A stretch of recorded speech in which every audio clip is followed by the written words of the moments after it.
Hello and welcome to 30 with the Team. I'm your host, Blair Erjavec, a show where we talk about what's going on in our community and beyond. I'm joined, of course, by Tracy Koga, Kevin Hirschfield, Rudy Gower, and we have a special guest with us today. It's Susie Erjavec Parker. Now, she runs the Sparker Media and Publicity Group, as well as you found WinnipegMom.ca. Correct. Right? Yes. Awesome. Thanks so much for being with us today. Thanks for having me. Now, we like to talk about stuff that's going on. One thing I want to talk about right now is in the past couple of months, something happened. There was an incident where a woman was being accosted. I think it was on public transit, and two gentlemen stood up for her to get in between. And what happened as a result, there were some injuries to the men, and I believe there was actually some fatal injuries to one of the men that stepped in, or maybe even both. It was a while back, but what the topic I want to talk about is, do we live in a society now where you would feel comfortable stepping in? I feel like when we were back in the day, everyone was like, you would definitely stand up and you would jump in. What do people think about that? I think around this table, we could all play hero here on TV and say, well, of course we're going to step in. That's the right thing to do. I think there's some doubt, though. I think a lot of people would choose to stay out of it. It's none of my business. And I think that's a pretty common thought. It really depends on the situation. I think this situation you're talking about was like a racist attack. I mean, when you get into something like that, I think it's pretty important to step up. But again, people just don't want to get involved in stuff like this because I guess the thought or the possibility of what happened here is the possibility of what could happen somewhere else. And the thing is, I mean, I'm always worried I'm going to get beaten up in general in life. But I think sometimes what's important to realize is you really have to assess your situation. And I think some people head in with that hero aspect of like, yeah, this is the right thing to do, but isn't necessarily the smartest thing to do. Rudy and I were recently in Minneapolis. There was a little bit of a road rage situation in front of us, and a guy actually cut off and got out of the car. And it looked like he was going to come at the car that was in front of us. So it was the guy, normal person, and then us, and the guy at front started to get out of his car. And I think all four of us in the car were like, we're going to have to get out. This guy, that moment of, oh my, we're going to have to intervene. Do we get out? In my head, because we're in Minneapolis, we're in the States, I was like, as soon as the guy got out of the car, I was like, oh my God, the guy has a gun or something. You know, that's going down.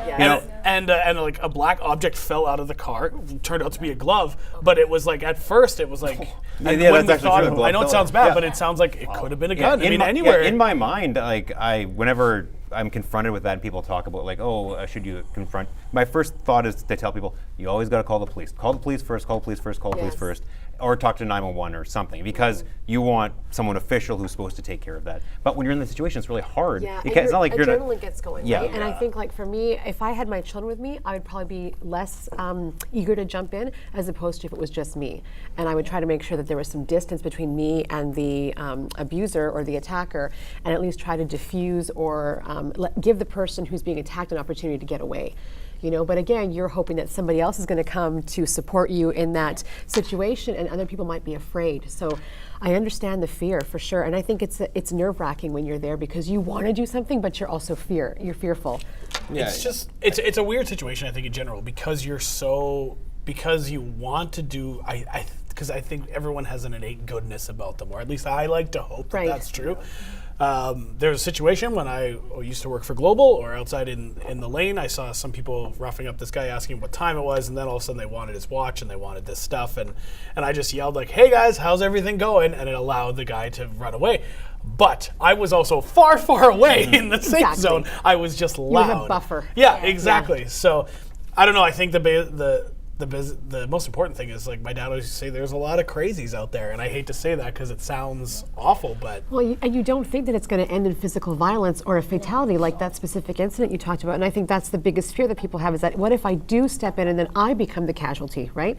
That's a definite warranted feeling. And if we spin it back here to home, Kevin, what were you talking about earlier today about what the overall perception is of Winnipeg? Winnipeg is Canada's, well, according to Canadians, which is actually very worrying, we are Canada's most unsafe city, according to other Canadians, 2 years in a row now.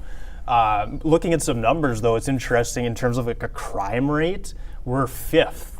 So it's a perception thing. We're technically, according to the stats, we're not, but it's a perception thing. I think it's honestly like, any news story you hear that comes out of Winnipeg that goes national is some violent incident, and that's where this perception starts. Is it because of areas, like considering our downtown unsafe? Like it's be It's just interesting the to see entire what city.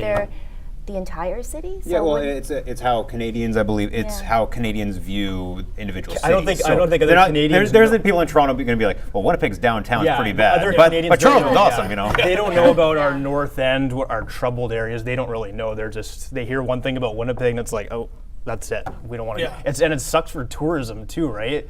If that's how other people are thinking, that's going to hurt us when it comes to other Canadians wanting to come But here. then look at this summer. I mean, the Canada Games, all the festivals.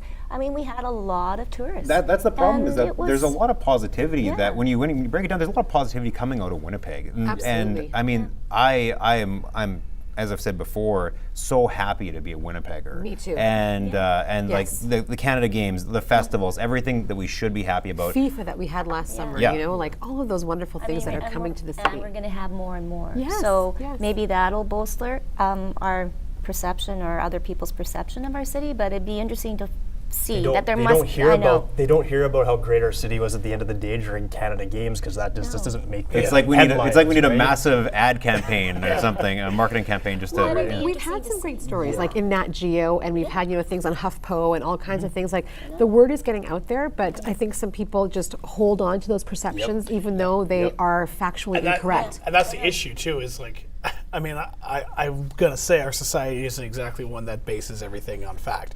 Safety is definitely an overall perception and a feeling. If you feel unsafe, a stack of numbers isn't going to make me feel better, right? Well, only 0.2% got murdered on this street. Well, I feel so much better. I feel like that's the big thing. Is safety is about how you feel in a situation.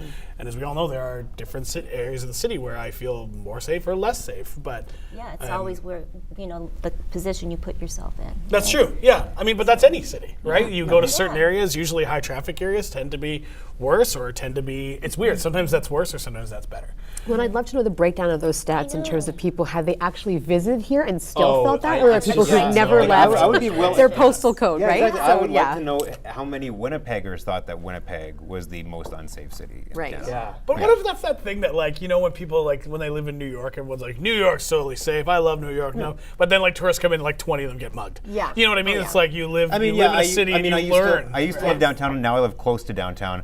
I think that downtown is fairly safe because I have like a, I don't know, a presence about how I should act downtown. You climatize. That's what Yeah. Yes, And I don't wear earbuds at night. I look over my shoulder when I should. be aware of your but I'm surroundings. aware of my surroundings where Yeah. people will come in from the suburbs or whatever, and they aren't aware, and then they get kind of freaked out, right? Yeah. Yeah. I don't know. It's true. And you kind of have to have a certain, like when I know traveling to New York, Chicago, it's kind of, you have to have a certain bravado, when you're in those Oh, cities, yeah. like, like my resting static face comes on. And it's like, I'm not a tourist, I live here, I know this city, kind of thing. You kind of have to own that, right? So, yeah, you kind of have to fake it. And I think the biggest thing, too, that we always got to remember, and we sort of talked about it, in general, when these situations happen, is you just have to be aware of your surroundings and always realize how you're being perceived.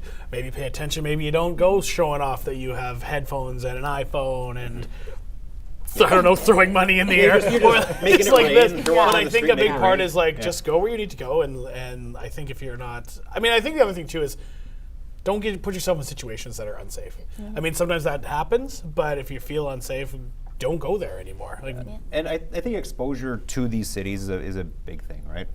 When I think of the most unsafe city, for some reason in my mind, and this is totally unbased, I think of Hamilton. I'm like, oh, Hamilton, they're totally unsafe. I don't know why, but if I have to think, But I feel like because we look at things, again, it's totally perception. To me, it's like, I think it's Regina. I have no idea why. I lived there for 3 years, but yet I'm like, it's probably Regina. Like, why? So, and that's the thing. How much stock do we want to put into a survey like this? Because it's just the first thing that comes if to anything, people's mind. it's bad press more than anything else. So But we it's know how also a people get rallying fired cry. up Like here. it's a rallying cry for us who are Yeah. proud Winnipeggers to go like, yeah, no, that's wrong. Like it's totally wrong. And here's why if you come here, here's what you're going to experience. Here's what you're going to find. Warm hearts, warm people, and that kind of stuff. So the right? key is, the final note is be a good citizen and you'll create a good society. Yes. We'll be back just in a little bit.